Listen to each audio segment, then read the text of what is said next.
Hello, I'm Zorab and this is Byther Farm, and today I'm preparing a new vegetable patch.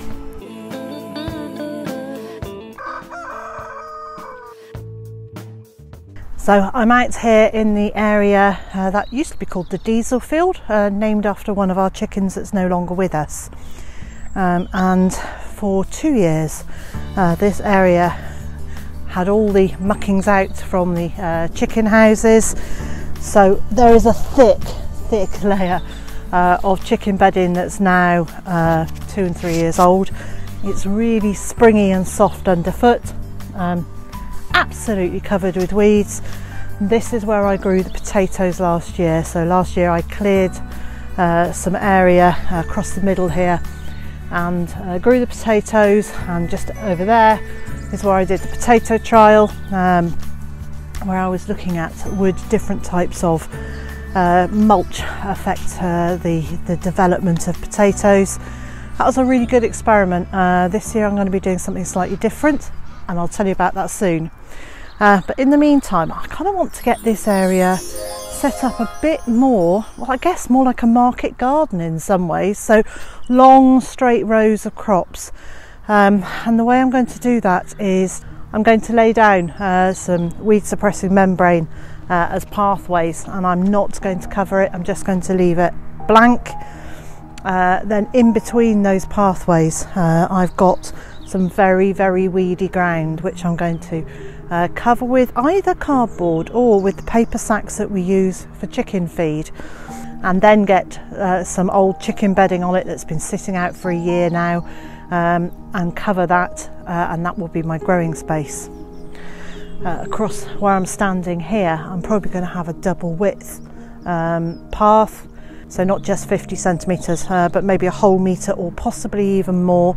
The weeds here are really bad and really heavy, and I'm just going to smother those for this year, have a bit less growing space, but at least then those weeds will be killed off. They're all are huge horrid thistles, the ones with the very painful spines on them, and stinging nettles and docks, so pernicious, unpleasant weeds that I really want to get to grips with. And then next year hopefully I'll be able to lift that and use that area for growing in too. So where I've got to so far is I've got out here, I've cut back a whole load of those nasty pernicious thistles.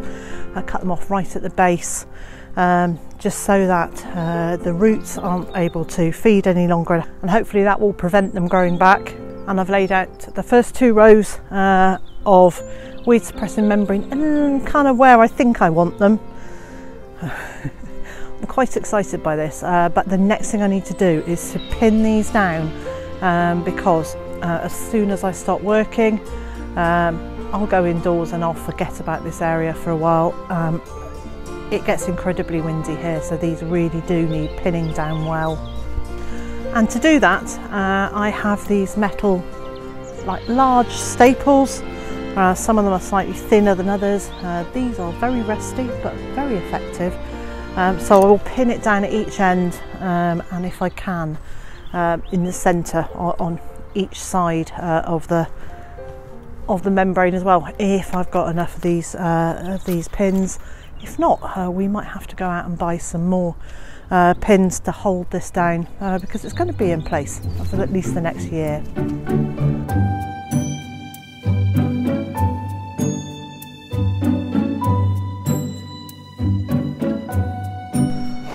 So I've got those first 2 pieces down. This is the double width, and I think I'm going to have to put more along here to smother these weeds, and then I can have a bit where I've dropped my gloves over there. I can have another row of plants there.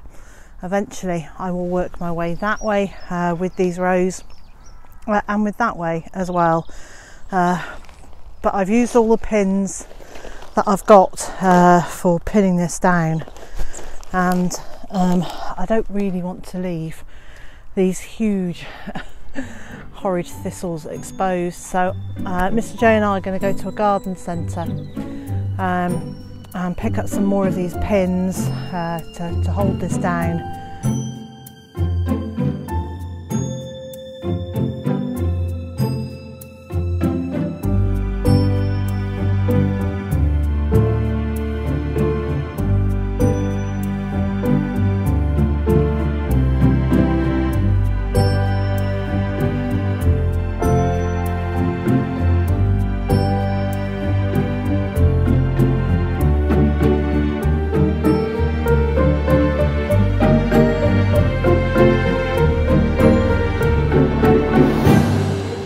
I'm really hot now, but I have got all of the bags down that I wanted to get down, and I swapped some out at that end. I have put the bags going quite thickly across that end because that's where the worst of the pernicious weeds are. I took those up and swapped them out for 4 layers of cardboard, so hopefully that will keep the stingers at bay at the far end of this row. And I've brought over the pretty well rotted chicken bedding. It's still obvious that it is chicken bedding, but it's very definitely breaking down, or broken down mostly. So I've got a pathway, then I'll have a growing space and a pathway, and I might make holes in that, you know, burn holes and plant through it. I think I'll wait and see how much space I really need at the end of the planting season, and if I'm still short for space with all of those raised beds and everything that I'm going to do here, then I'll do that, but that would be my last choice. Well, that's it for me today, and so wherever you are in the world, and whatever you've got planned for today, I hope it's a good one, and I also hope you'll join me again next time.